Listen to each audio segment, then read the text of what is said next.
আমি সারা জীবন শুনে আসলাম যে ভাই ভাইয়ের মধ্যে জায়গা সম্পত্তি ভাগাভাগি হয়, ঘর ভাগাভাগি হয়।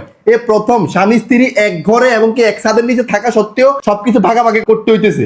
তোমার মতো মানুষের সাথে এমনটাই করতে হবে। আর বাবা তুমি তো মানে দোয়া তুলসী পাতা। হ্যাঁ ভাগ করো, যাও যাও। হইছে, শুনো, এই পাশের রুম তোমার আর এই পাশের রুম আমার। মেয়ে কই থাকবে? মেয়ে যাতে এখনো ছোট মেয়ে তোমার কাছে থাকবে। আর ওই রুমে কে থাকবে? ওই রুমে আমি থাকবো। তুমি দুই রুমে থাকবা? হ্যাঁ। কেন? আমি এক রুমে রাত্রে ঘুমামো আর এক রুমে দিনে ঘুমামো। এই জন্যই বলি তোমার মতো মানুষের সাথে থাকা যায় না। হ্যাঁ তুমি ভালো। হ্যাঁ তারপর কি বলো? তারপর হচ্ছে গ্যাসের চুলা তোমার, মাল্টি কুকার আমার।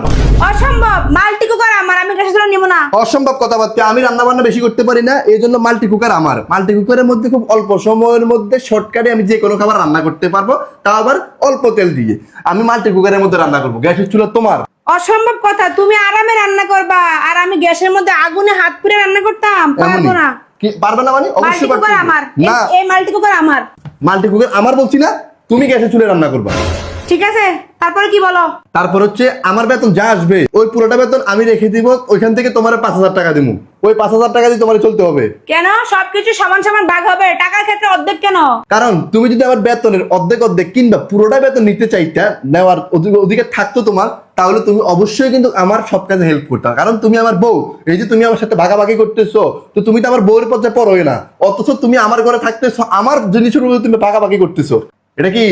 ভাগাভাগি হলে সমান ভাগ হবে, না হলে কোনো ভাগই হবে না। ভাগাভাগির দরকার নাই, তুমি তোমার বাবার বাড়ি চলে যাও, আমার ঘরের জিনিস আমার কাছে থাকুক, ভাগাভাগির দরকার নাই।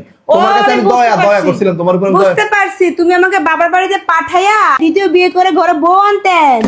এটাতে আমি কখনোই হতে দেব না, কখনো না। কোনো ভাগাভাগি দরকার নাই। আমার বেতনের অর্ধেক তোমার বাবার বাড়িতে পাঠাই দিবো আর কি। আমার বেতনের প্রয়োজন নাই, ভাগাভাগির প্রয়োজন নাই, যেমন আছে তেমনই থাকবো। আমরা এক রুমে ঘুমাবো, এক পাতিলে খাবো, কোনো ভাগের প্রয়োজন নাই। আমি বুঝে গেছি, কখনোই হতে দেব না আমি। শালা প্ল্যানটা কাজ হলো না রে।